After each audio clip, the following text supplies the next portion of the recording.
All right, welcome. Really cool to have you all here. This is Chemistry 221. My name is Dr. Michael Russell. You can call me Dr. Russell, Dr. Michael, Mike. Michael is fine, Prof. Don't call me Mikey. I've got a problem with the word Mikey, long story, but anyway, don't go there, but anything respectful, honestly, is fine. Today at 1:10 p.m. in this room, we will meet for lab, and it's really important that you all are here. This class is really full, and if someone doesn't show up, they might get dropped and stuff, so make sure you come to lab today at 1:10. Yeah, I have a class right after this one, 10-minute break. Yeah, exactly. This class goes from 9 until 9:50, and then the lab will start at 1:10 p.m. So yeah, you've got plenty of time and stuff to go there. Is that cool? Yeah. The website for this class is mhchem.org/221, and we won't do stuff with the portal or Blackboard or anything like that. Most everything we do will be on this website, and I encourage you to check it out. If you don't like my website, it's fine. But there is a lot of information there for you that might help along the way. And above all else, if you forget everything else I say today, I want you to know that I am here for any questions you might have. And the ultimate way to get a hold of me is by email. I check my email all the time. It's mike.russell@mhcc.edu. And on a normal day, weekday anyway, if you email me by 8 o'clock, I will respond the same night. It might take until later in the day, but I will respond the same day. So please let me know if you have any questions. These lectures are being recorded. You can see my little setup right here. These videos will go on YouTube. So by noonish usually, I will have this lecture up on YouTube. You can watch it. There's a YouTube channel that you can follow. You can also go to our Discord channel, which I'll talk about, and you can get links there, or I'll send you a link. All right, so there's lots of different ways and stuff to do it. So just realize that's going to be happening. If you happen to be up here, you might be recorded. I will try not to break my own camera lens, but anyway, you all won't have that problem. But anyway, just realize that's part of it. Questions right now? Anybody have any questions they need? Yeah. Since I have a class right after this one, what do you advise me to do? Do I reschedule that class? So your class is at 10 o'clock, is that correct? Yeah. No, this class will go until 9:50. So you'll have 10 minutes then to go to your 10 o'clock class. Yeah. What time is your class is, welcome. Your class is here at Mount Hood? Yeah. Oh, cool. What room is the classroom in? I think it's in building 15, I forgot what class it is, but it has David Feather Hall. Cool. This is the 1300s, and so the 1500s, well, there actually is no 1400s. Don't ask me how that got happened. It's very, very close and stuff. If it's 1500 something, you'll take a left, and it's basically like the next long and narrow thing. But if you want to leave a few minutes early to make sure you got it, that's fine. What about the lab? The lab will be, again, this afternoon at 1:10 p.m. in this room. So your class will go 10 to 11. Oh, No, it's okay. All right. No. I had a counselor explain this to me. It was very confusing at first. Right. I'm like, it's 8 o'clock. Oh, shoot. No, dude, it's cool. So Just write it through for today. You'll be fine. absolutely. Prof ad off means I'm going to say something kind of unprofessorial. Everybody does this the first week, man, and that's why I want you to ask these kind of questions and stuff. And in the chemistry group, we usually have like lectures and then a lab, and so the lectures will be Monday, Wednesday, Friday at 9 a.m. But then the labs will be only on Mondays from 1:10 until 5. Yeah, it's okay. That was I'm glad you asked. I really did. All right, Prophet back on. Yeah. If for some reason we can't make it to a lab day, I'm guessing you want us to email you. Yeah, definitely. Right. And if you do have to miss, and you can attend my Wednesday afternoon lab, no harm, no foul. Wait, it's Wednesday? Yeah. They didn't talk about that. It's part of my hybrid section, but it is the same lab and stuff. It's the same time. Right, exactly. 1:10 to 5. That's right. That's pretty cool. Other questions? Yeah. You said you post your recordings on the YouTube channel. What's the YouTube channel name? Cool. My username is Mars2. 2, which is an old gaming thing I used to do. Long story short, so it'll be under there. I don't even know if I have the channel made yet because I haven't had any recordings up there yet. So I think you can find it under there. If you can't find it, though, email me directly and I'll send it to you. There's a link in the email you sent out yesterday or whatever. Yes. And I was able to get on there just fine. And sometimes I cough when I'm trying to imply something that maybe isn't maybe more to what I was saying. Make sure you look at the email, especially the bottom of the email. Thank you for saying that stuff too. Yeah. So if you don't see it, please let me know. Checking your Saints email is awesome. That's where this email will be. After you check your Saints email, if you want to change to Gmail or something else, please let me know. That's an easy thing to do. But initially, I've got to have you on Saints and stuff just to get everything organized. Cool. Other questions? No dumb questions, man. My answers might be dumb, not your questions. Okay. Now, this afternoon at 1 o'clock, we will talk more about how the class rolls. But here's kind of an overview, all right? We've kind of done a little bit of this already. The lectures for this class, welcome. Come on in. Welcome.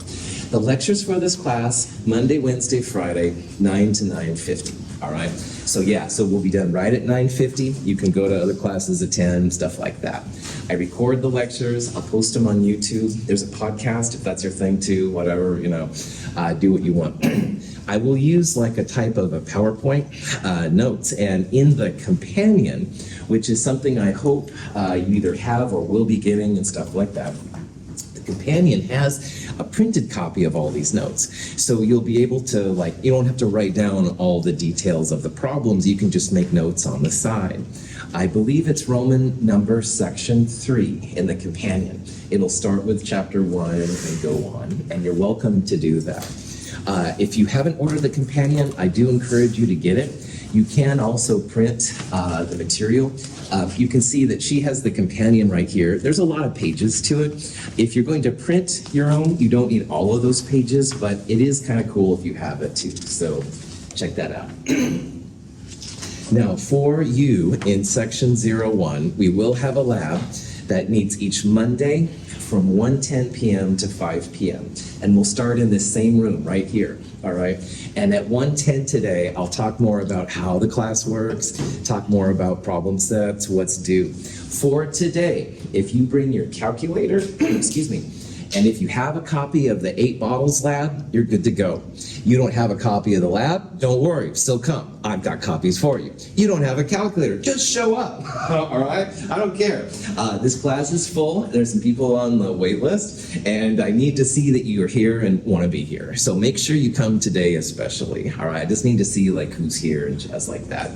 So this afternoon, what we'll do, go over a little overview of the class first in this room, and then about 3 o'clock, we'll go up to another room, which is 2507. That'll be our actual lab room. We'll do a little experiment. It's fun. It's a good way to start the week off and stuff. Eventually, you'll need some safety glasses. The dollar store has ones for $1, which are fine. If you want to spend a little bit more on a place like Amazon, you can buy for $10 to $15 a nice pair that will last you all the way through organic chemistry. But at least for future labs, if you have the dollar store version, very cool. We will talk about, again, all of this stuff more this afternoon. But again, any questions on anything? Yeah. Where do we find the bottles, to print it out? Right on. So if you go to our website, hold on a second.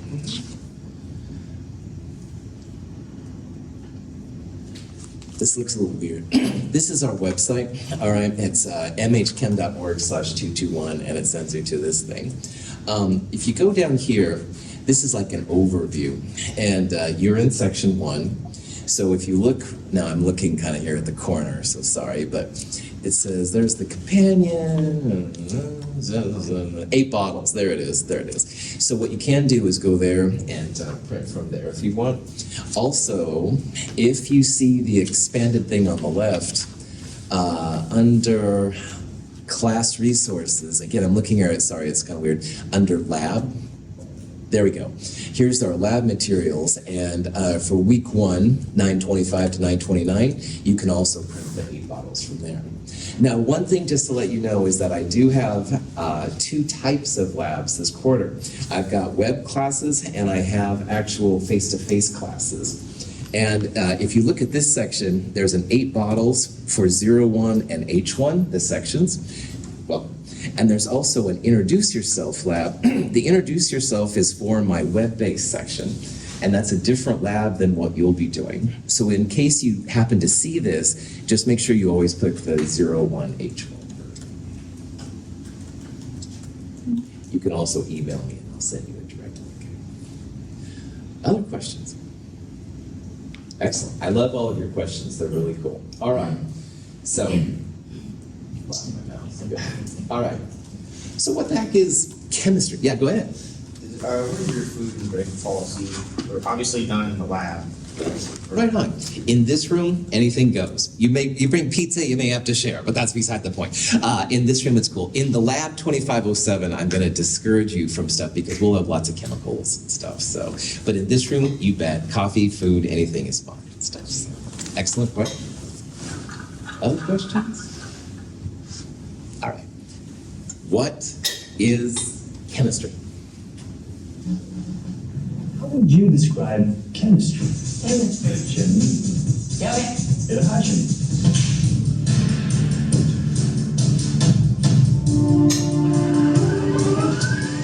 Or is this chemistry?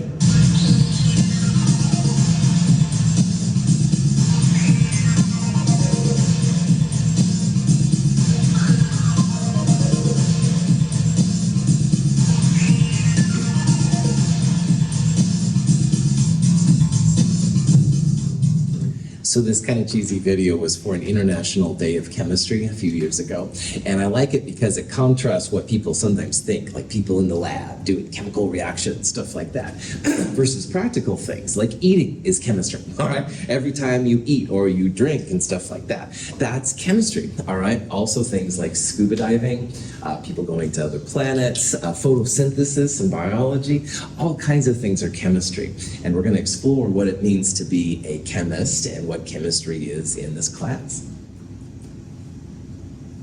Chemistry is the science of matter, of its properties, and of its transformations. All matter is made from about 100 elemental forms, the elements. Intrinsic to matter is energy. The waves of the ocean are energy made manifest and obvious. But energy permeates even the most subtle interactions of matter and is fundamental to chemistry. If I would have asked you all what chemistry was before you came here, you probably would have said, oh, you know, atoms and stuff. And that is a big part of it, obviously. But a lot of chemistry is also about energy and how energy transfers from one system to the other, stuff like that. So chemistry is all around us all the time, all right? And we're going to explore what it means to have matter and what it is to have energy and how the two are interrelated. Now, the name chemistry itself is really interesting. Apparently, it comes from an ancient Egyptian process for taking care of dead people.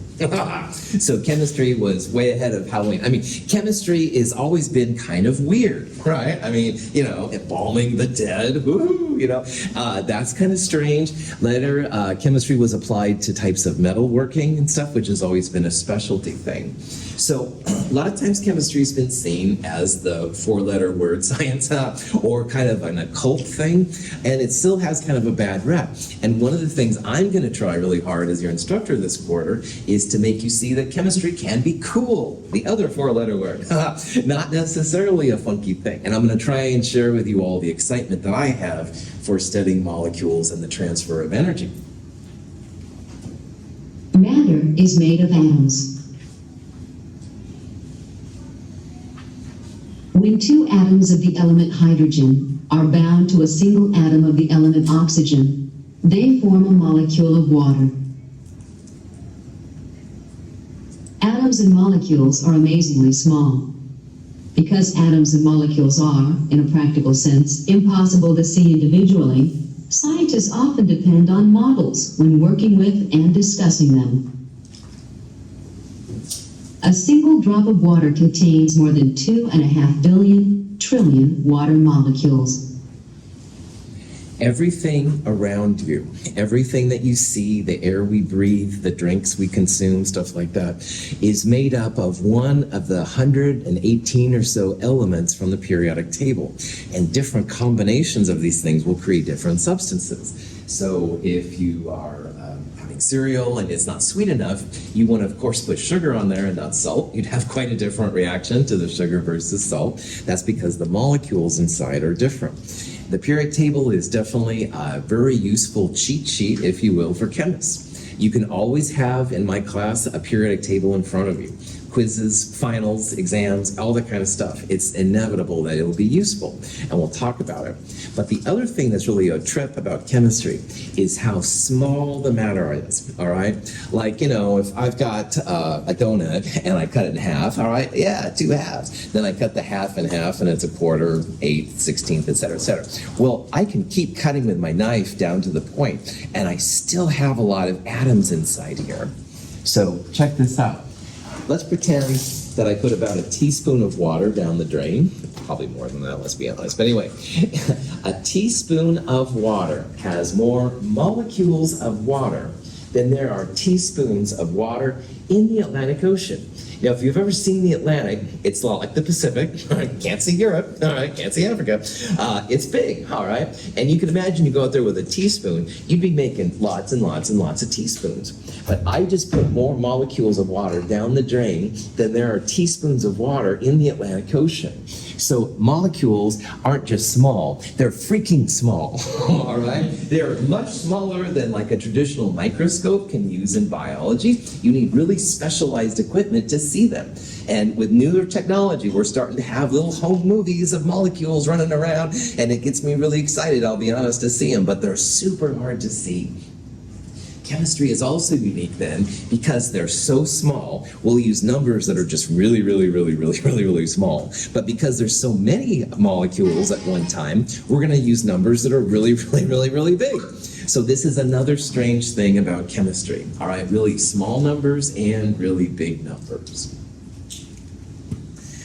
So chemistry has gone through different name changes over time. The very earliest one apparently is this earth chem, I guess, and then the Arabic started to get a little closer to chemistry. Alchemy is kind of like the dark cousin of chemistry that sometimes people don't talk about. And then finally, now it's evolved into this modern term chemistry. But if you see these things, these are all somewhat related to chemistry. Of course, it varies over time, technology, all that kind of jazz. Matter changes. Atoms and molecules are in constant motion. Heat increases this motion. The amount of motion dictates how well atoms and molecules can hold on to each other. The less motion there is, the better the hold, and the more solid the matter. When liquid water is cold enough, its molecules arrange in a particular structure and turn to ice. When heated, the vigorous motion of liquid water molecules separates them from one another, and they become an invisible gas. Let's say this morning you're like, first day of class, all right, I better make myself some tea. So you put the water on the boiler, steam comes out. Steam is gaseous water, all right? Then you pour your hot water into the tea, get it down to a reasonable level that you can actually drink it. That's the liquid version of water. And then let's say, though, that you live on the top of Mount Hood, which is silly, but let's pretend for a second. You leave your tea out for too long, it's going to freeze down to ice. Ice is solid water. All of those are H2O. It's the same atoms, but the way they interact with each other is different. So matter is very dynamic, and that's what makes chemistry interesting. If matter just stayed in the same phase, boring, nothing would happen. So chemists will study how these transitions occur, like how you turn the liquid water into steam, or how you take that frozen water and turn it into liquid water again. Sometimes you can turn gases into solids and solids into gases too. We'll talk about all of these things as we go through the course. Matter interacts with other matter and is transformed. Life is perhaps the most complex expression of chemical interaction. Living living things transform matter to further their own being. They are transformations of matter. Life radically changed the chemistry of Earth and its atmosphere. 70% of the oxygen in the air is produced by microscopic plants in the oceans, and the rest comes from land plants. Complete understanding of the chemistry of even the simplest forms of life is beyond our present comprehension. Okay, so this morning after I had my tea, actually coffee, I'm kind of more of a coffee person, but I like tea too. Anyway, I started to feel, yeah, all right, bring it, full term, all right? That's because the caffeine in my coffee, which tea would do the same thing, started to get in my body. And you can probably tell I really like my caffeine. But anyway, the way, just say no, kids. No, I'm just joking. Caffeine is legal still. Anyway, oh, Prophet back on. I need to say a political in this class. Anyway, matter interacts with other forms of matter, all right? You do a gummy bear. Yeah, sugar, all right? All of these things are the way that life interacts. And life is only possible by matter interacting with matter, by transformations of matter. And life transformations are still super complex. So even if you have the supercomputers, the quantum computers they talk about, they still haven't been able to make like a ChatGPT program to understand how life interacts with other forms of life. It's very dynamic. And that's what makes science so kind of exciting, because there's always things to understand. So yeah, we're going to look at how these things interact, how they go again. It's pretty cool. Chemistry is the science of matter and of its transformations. The equipment this diver wears allows him to breathe underwater for a very long time. The carbon dioxide he exhales reacts with chemicals in his apparatus to produce oxygen, which he can then rebreathe. This diver can explore the sea with greater freedom because chemists have helped develop every piece of equipment he uses. Chemists press the frontiers of knowledge in laboratories and offices with test tubes and computers. In the pursuit of the practical, they too are explorers. Being in the lab is a type of exploration. Now, yeah, it's probably not as much fun as scuba diving or something like that, but it is pushing the levels of knowledge and stuff, and that's where chemistry falls in. And of course, chemists work with biologists and physicists and engineers and medical professionals and all these kind of people to make things happen. But there's a lot of things yet to be discovered in chemistry, and I'm hoping to share some of these with you. So after all these videos, you're probably like, yeah, chemistry is the coolest. Well, there are limits. People make molecules for all kinds of reasons. One of them is that a molecule is beautiful. That, for instance, is the case with this fantastic platonic polyhedron, as it's called, of dodecahedrine, with 20 carbon atoms in it, with 12 faces, all pentagons. This was made not too long ago by a friend of mine at Ohio State, Leo Paquette. Now, he made it because it was a goal, a mountain to be climbed. Many people had tried, no one had made it, and it's aesthetically pleasing in its symmetry. You see this gracefully curving triple helix. Now, this structure has not been made. What I see is that it's pretty, it's beautiful. I bring this up because Dr. Hoffman, who is a Nobel Prize winner in chemistry and a powerhouse, so no disrespect there, thinks that he is an artist. And he talks about pretty. This is from a thing of poetry he did. I'd like to quote some of this. There was no question that the reaction worked, but transient colors were seen in the slurry of sodium methoxide and dichloromethane. Doesn't rhyme very well. And we got a whole lot of products for which we can't sort out the kinetics. The next slide will show the most important part very well, blah, blah, blah. He really needs to stick to the chemistry, definitely. So chemistry is cool, maybe not in terms of art, although of course we make the colors of art and stuff like that, but there are limits to how cool chemistry can be. So I also want to point that out, all right? Chemistry is cool, but it's not the Uber or anything like that of all time. We will talk about Dr. Hoffman in Chem 222. There's an application of his towards some of the molecules, and we'll talk about that then. There's other famous chemists, though, besides Dr. Hoffman, and I wanted to point that out. One of my favorite, woohoo, Dolph Lundgren. All right, now Dolph Lundgren's in Expendables 4. I'm a big movie buff, so I apologize for the movie references. You don't have to like movies, period, to do well in this class. But he actually has a master's in chemistry, which is pretty cool. He was recruited in some line he was in, I guess, to be in movies. Pretty neat. Margaret Thatcher, the old Prime Minister of England. Interesting person, I'll leave it at that. But anyway, she had a bachelor's in chemistry, which is kind of interesting. And my favorite is that the Pope right now, Pope Francis, has a master's in chemistry. That blows my mind. But more power to him. Yeah, right on, right? The things you can do with chemistry. So, to the future. Now, when it comes to chemistry, there's different types of chemistry. The biggest type of chemistry and the most famous one is organic chemistry. Organic chemistry is probably something maybe you've heard of before. Organic chemistry is primarily the study of carbon, nitrogen, and oxygen. Now, if you look on the periodic table, carbon, nitrogen, oxygen are on the upper right-hand side. Those are the nonmetals. We'll talk more about those later. But organic chemistry is pretty much just focused on those three. They throw in hydrogen, sometimes some sulfur and phosphorus, but it's a very small number of the atoms on the periodic table that organic chemistry follows. But it is the biggest field of that, and we'll talk about why it's the biggest later on. I personally am an inorganic chemist, and that means I studied things that weren't carbon, nitrogen, and oxygen primarily.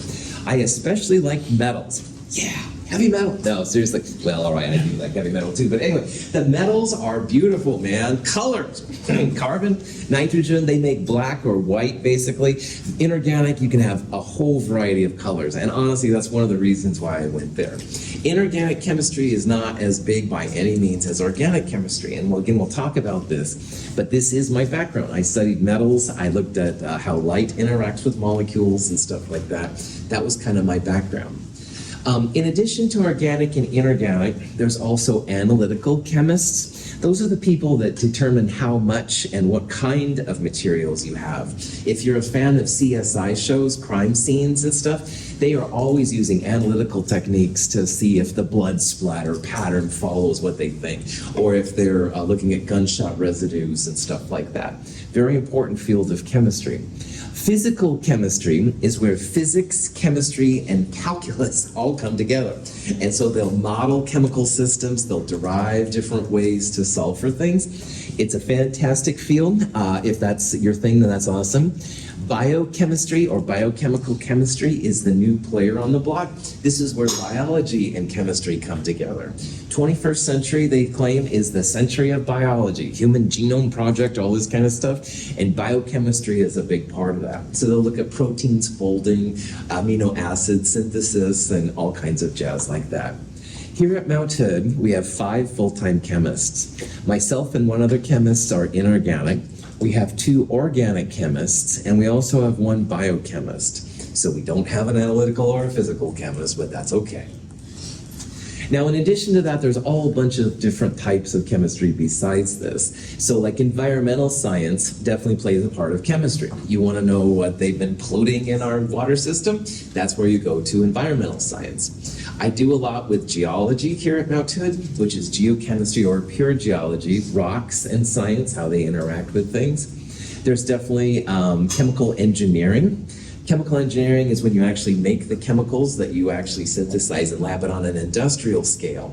Chemical engineering, usually the #1 paying bachelors for all the United States. So if you have chemical engineering, you'll have the highest paid when you get your degrees. Whatever, I work at a community college, I don't know anything about money. Nuclear chemistry and physics. Nuclear chemistry is when you take the atom and you look at it in depth.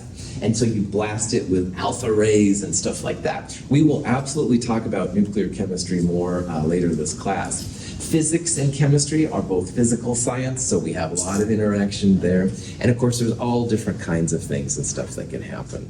Also not on here is astrochemistry, so astronomy and chemistry come together. Lots and lots and lots of different kind of applications. So cool. So at this time, I'm going to take just a second. Any questions on anything so far? Cool. For those of you that walked in, really cool to have you here. Very important that today, 1:10 p.m. in this room, you show up for lab, all right? The class is full. I've got some people that want to get into this class on a wait list, so please make sure you're here. We'll talk about how the class works, what happens and stuff, so.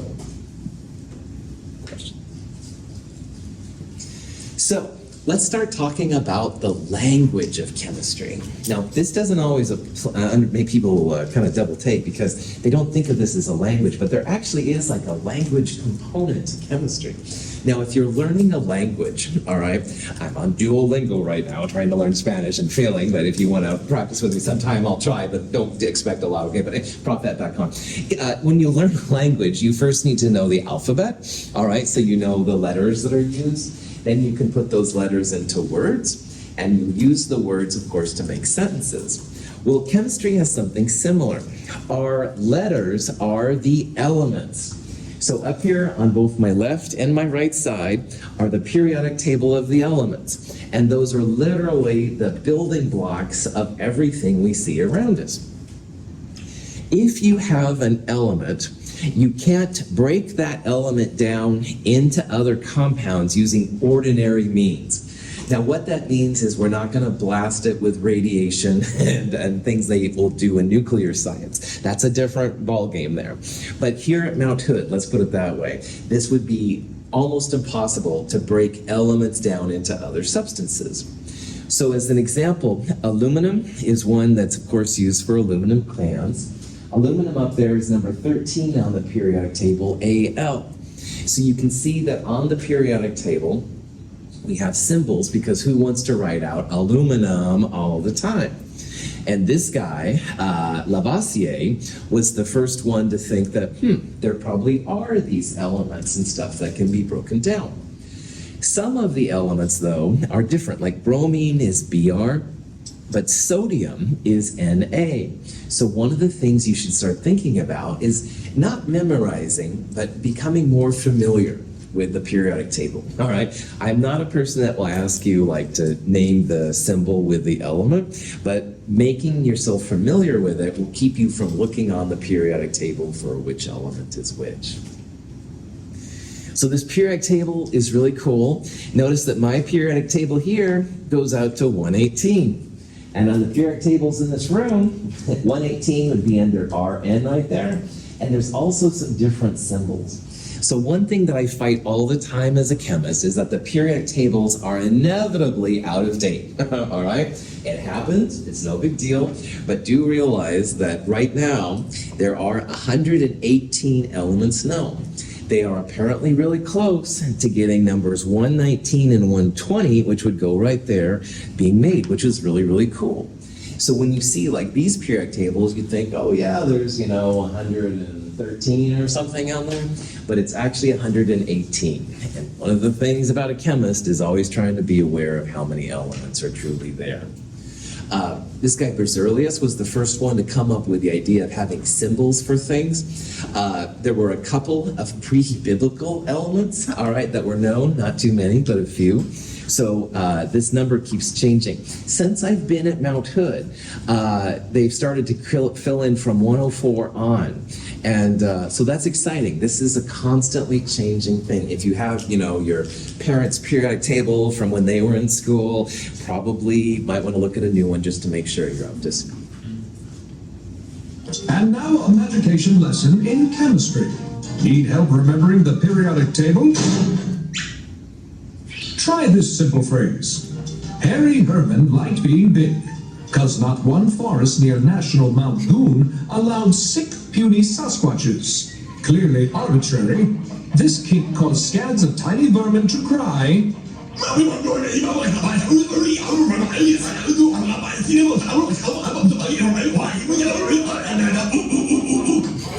And that's how you remember the periodic table. So my apologies to the Mad TV show there, but I love that. First of all, I want to reiterate, you won't ever from me have a quiz or exam and it'll say, what is element He? And you'll have to write in helium, all right? That's not how I roll. Some classes, you're supposed to memorize the first 18, 36 elements. No. In my class, you'll always be able to have a periodic table in front of you with the names and the symbols on them. So you can look up, for example, then that Ca is calcium. But that being said, if you can know that Ca is calcium, you won't have to do this kind of thing to figure out like where it is. So play it by ear. If you're feeling uncertain, you want to memorize, that's cool. But I won't be asking you for any specific names. So. Cool. The periodic table has changed over time. Mendeleev was the first person to come up with the idea that maybe you can classify these elements as some kind of system. This was the version that he used at first. You can tell it's a little bit different. In current times, what they do is they use what's called the atomic number. It's a whole number. So you can see there's like 55, 56, 57. These two areas down here, there's a gap, and this is where these will fill in. If you didn't have this, it wouldn't fit on an 8.5 by 11 piece of paper. But up here you can see it goes 1, 2, 3, 4, etc., etc. The periodic table is set up into metals, which are the white elements, non-metals, which are the blue elements, and there's a couple in the middle which are called metalloids. And we'll talk about this more in the next chapter. But we'll talk a lot about why there are metals and non-metals, how important they are. Hydrogen is usually on the left-hand side over there. It's a non-metal more than a metal. But anyway, the periodic table itself has changed. Mendeleev was considered a genius because at the time, gallium, germanium, scantium, and technetium were not known. And he predicted that they would be found. And sure enough, they found them. So hats off to Mendeleev. Here's a periodic table. Constantly out of date, though. I wouldn't buy one. Oh, well, okay, I do want one, let's be honest. But I wouldn't buy one because they're constantly having to be updated, and then you'd have a broken table. So I'd keep my day job. If you were to ask me to summarize on one sheet of paper all the potential things that could happen in chemistry, not only in chemistry, but in all fields of science, physical science, that is, and maybe in engineering, the one sheet of paper I'd give you would be the periodic table. That's everything we ever will do in science is summarized here. All the compounds that we'll ever make will come just from combining these elements, these 100-odd elements on this one sheet of paper. The number of compounds that could be made potentially out of this are practically countless. We now know of maybe 10 million compounds, but with only perhaps 5 elements, thinking of the ways we could combine them, we could potentially make 10 billion compounds. So if we were to combine many, many elements from the periodic table, the number becomes absolutely enormous. You had a question, sorry. That's okay. So the last two lines, the rows 6 and 7 of periodic table, are those man-made or those found? Right on. The quote-unquote man-made elements are usually the ones with parentheses around their atomic number. These numbers down here. So for example, like over here, basically from Emersonium on, the elements are mostly created by people, okay? But that's not all the time the case. So for example, Italians in the 40s figured out that technetium was actually an element which was found and very unstable. So arguably technetium is somewhat made by humans and also around for sure. We'll talk about that more coming up, but if you have to make a guess, it's always the bigger numbered ones, and it's usually the ones with parentheses around them. Excellent question. Yeah, sorry I started it there.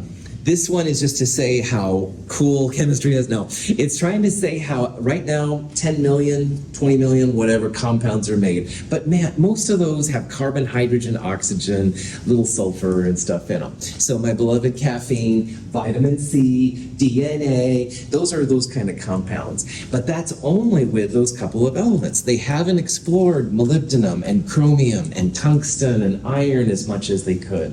And so the number of compounds you can make is just about unlimited if they would focus all on that. We'll talk about why the organic chemistry stuff is so big. And this is just a way to think about, wow, how there's a lot more work to be done. When I got my PhD, I made some compounds which nobody had made before. Woohoo! I was really proud. They were blue and purple and cool.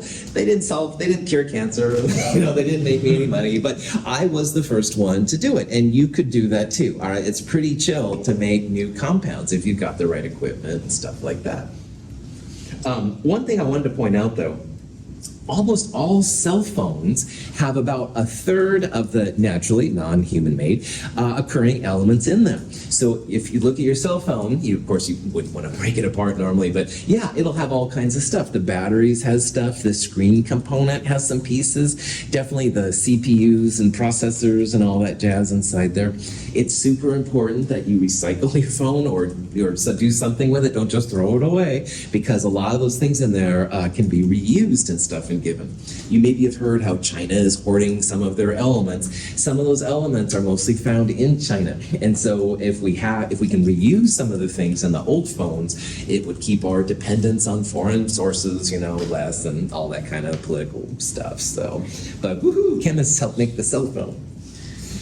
Anyway, this is an example of a home movie for chemistry. This is actually showing carbon atoms. Now, this isn't obviously the coolest home movie ever, but each little dot is a carbon right there. And one thing I want to point out here is how these carbon atoms are moving. Now, even in like my remote control that I have here, like you don't see like movement, all right? And I have a lot of caffeine in me, but I'm not like shaking like this, all right? At least I hope I'm not. Anyway, if you are above what's called absolute zero, which is 0 Kelvin, and we'll talk about all this later, then all matter is moving a little bit. And that's what we're seeing in this picture. As long as you're above 0 Kelvin, all matter is going to move a little bit. It'll be atomic level. I mean, it's nothing you can see and stuff, but it is pretty cool. Space has an average temperature, roughly 4 Kelvin. So even space is a little bit above absolute zero.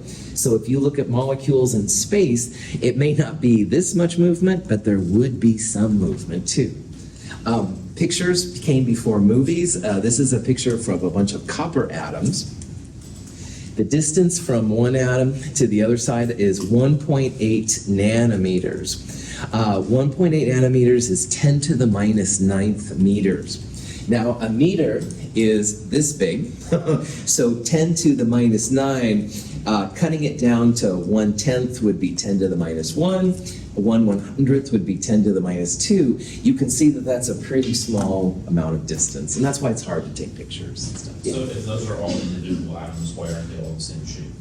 Right on. So when the movement, as I understand, when the movement happens, they have like a type of a rotation, all right? And some of them will rotate a little bit more to the right, to the left, or be on top. So again, that would be a nice thing about getting it down closer to 0 Kelvin, and hopefully you'd have them all more symmetrical.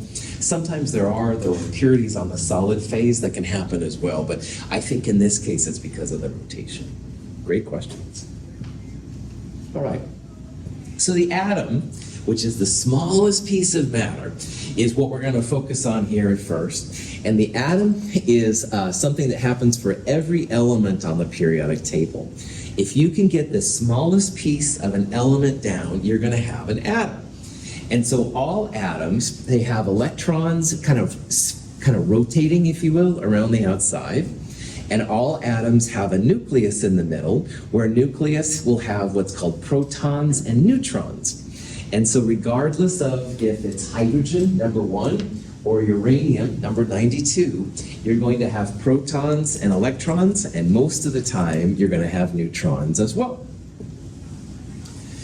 A compound is when you take these atoms and you put them together into distinct quantities. And I say distinct because water is always H2O, and that means 2 hydrogens and 1 oxygen. If you had, say, H3O, it would no longer be water. It would be something else, all right? Or HO. So as long as you have a set number and type of atoms, you'll have a compound. Believe it or not, this is a compound that we will make in Chem 223 if you're going to take it. This is a compound with nickel and another couple of molecules around it called dimethylglyoxine. Nothing you have to know, but that's a nickel dimethylglyoxine compound. Now, in order to talk about this, chemists will use colors sometimes to represent the different atoms. So this is the nickel, it's trying to be somewhat silver.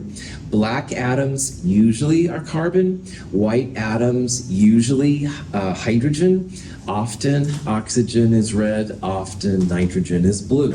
But the colors do change and stuff. You kind of have to know what's happening. But this way then we can talk about what different compounds look like. And that leads us into the first iClicker question. Now, this remote control I'm using is an example of an iClicker. iClickers are kind of fun. They allow you to participate in the lecture. I'm going to ask a question here in a little bit. Your iClicker, which would be white like this one, will have like an A, B, C, D, E. And you can pick which answer you think is right. You pick answer A and it's answer B, I don't care. It helps you to participate, hopefully keeps you a little bit more awake, honestly. My jokes only take me so far. So hopefully the iClickers will make it a little bit more interesting to do. iClickers cost about $40-ish. Maybe you can find one used, maybe you can't. It's an optional purchase, it's not required. If you do purchase one, you'll get some extra credit. If you participate in at least 6 lectures in my class, extra credit. If you don't want to pay the money for an iClicker, and I totally dig it, all right, you can still write on a piece of paper what you think the answer is, and then we'll talk about what the actual answer is. Yeah. Does it have to be the iClicker too? I saw that in the email. Right on. You have to have a physical iClicker. Students have used iClicker ones before. It's a little different, but we can make that work. Don't buy the electronic version. Our Wi-Fi is not very reliable in this room, and I'm not ready to go there yet. But a physical iClicker 2 would be best, and I think we can make the iClicker 1. Cool. Other questions on it?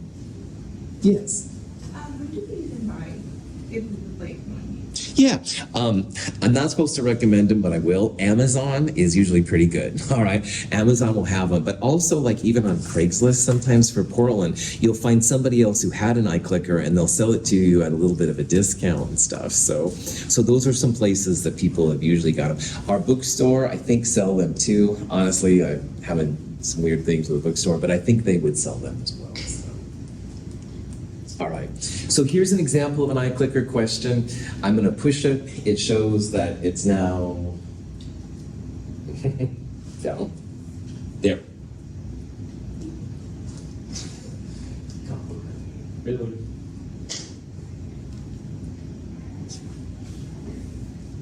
Okay. Oh, I see. Okay. Sorry about that. There we go. Technology. Anyway, this is an example of an iClicker question. Is now open. I don't think anybody has an iClicker. It's no problem. Anyway, when you have an iClicker, then the thing comes up and you enter in A through E. So this is an example of a compound. So which of the following is not a compound? So I just set out compounds are a mixture of elements. Sodium chloride has sodium and chlorine atoms. That's not an element. That would be a compound. And water, H2O, has hydrogen and oxygen. Those are 2 different elements, so that certainly is a compound. But good old potassium here is just K, just potassium. So that would be not a compound, that would be an example of an element. So if you picked answer C, woohoo, pat yourself on the back. But you picked drinking alcohol, and I understand, believe me, it's a Monday. But anyway, if you pick that, don't lose any sleep over it. Hopefully you learned about that, what a compound is and stuff like that. Yeah. If we use it, will it show us not names, but what number answered what? Yeah. So all of these are going to be multiple choice questions. And when you push answer C, if you have the iClicker 2 anyway, it would show a C right there. The iClicker one has little lights on it that will tell you that you've done it. So that's the one reason why I'd say the 2 is better, but it's still blue. So yeah, you can see it. And it's cool to change. You're like, oh no, wait, it's D. You can change it and stuff. And again, you put in answer, E and it's A. It doesn't slow me down. I just I'm hoping to give you a way to participate in lecture a little bit. Questions on that? This compound is an example of what's called an ionic compound. Ionic compounds will have electrons which are given usually from the metal to the nonmetal, and that does make a difference in the reactivity.